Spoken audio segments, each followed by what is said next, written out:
What up, man? It's your big brother K-Rino. This is a important time that we living in. I mean, really important. But the main thing we got to understand is to make sure that we stay focused on what exactly is going on. Um, I saw a post that Ice Cube put up, and he was talking about how ever since he laid out the contract for Black America, which was laid out prior to um, the new president coming into office a few years ago, where he laid out demands and things that black people want from whichever administration would be in place.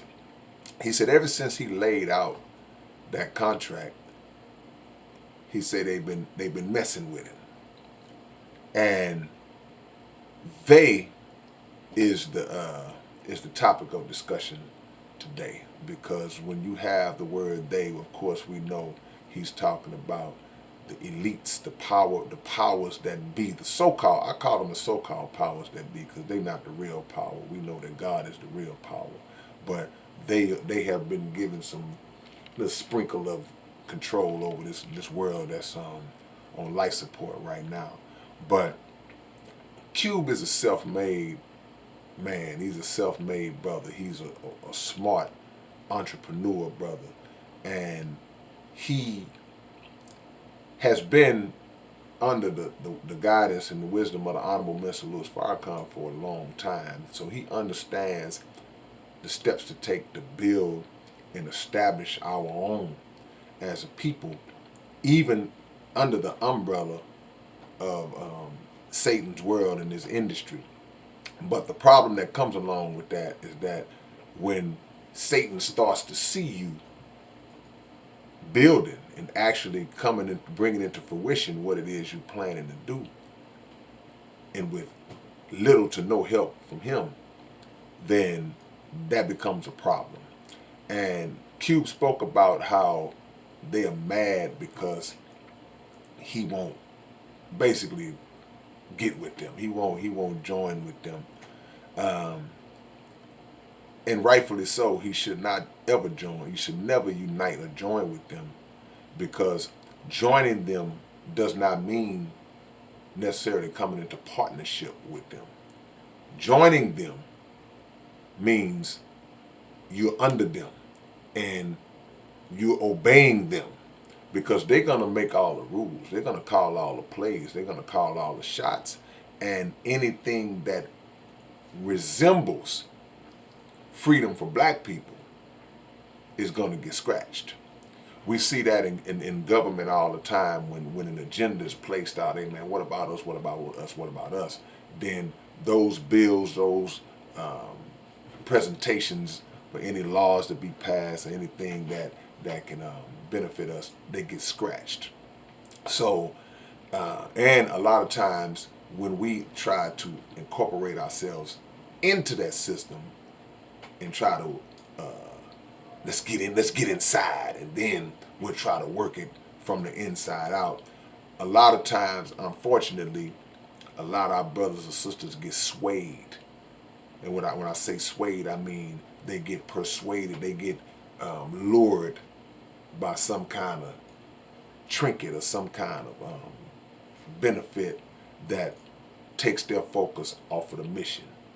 And now you rubbing elbows with these elites who have made you sell out, basically. So Cube is sending a message to just uh, basically reiterate something and bring to life something that we've been seeing for decades.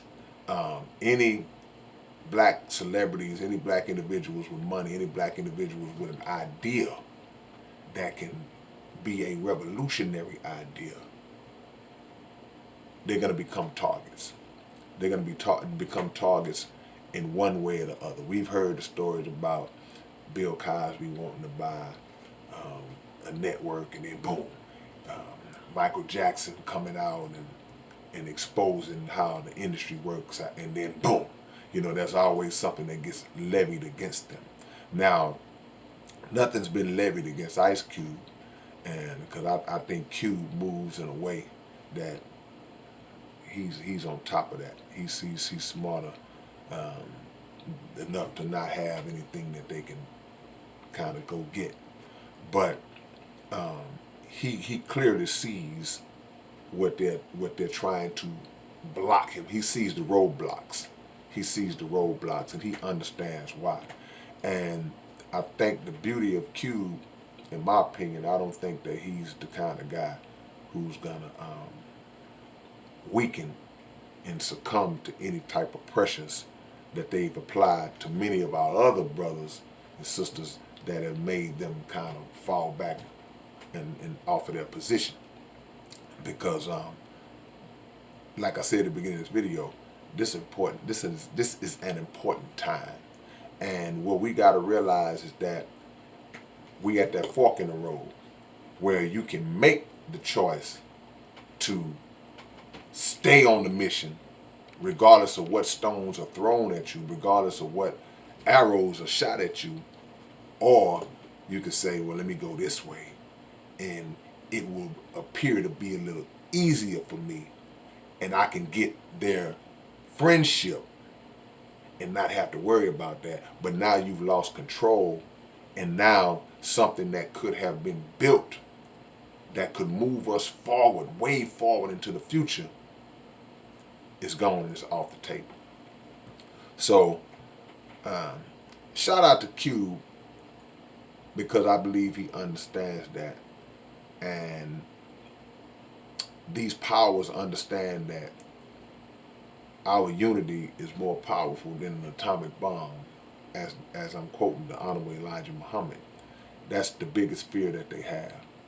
The biggest fear that they have is us coming into the understanding of the power that we have, and then withdrawing from their industries, withdrawing from their way of thinking, withdrawing from their control, and withdrawing our finances, withdrawing the revenue that we pour into their machine on an annual basis. And when that happens, that's the end of them. So keep our eyes open in the midst of everything else that we're looking at and watching, and keep our eyes peeled to this situation, and let it be an example to all of us who are trying to make moves to understand that the higher up you start to get, and the higher up you start to get independent of them, the greater the opposition will be. All right, man, it's your big brother K-Rino. Shout out to Ice Cube, man. Salute to you, brother. And shout out to everybody who's fighting that fight. And peace.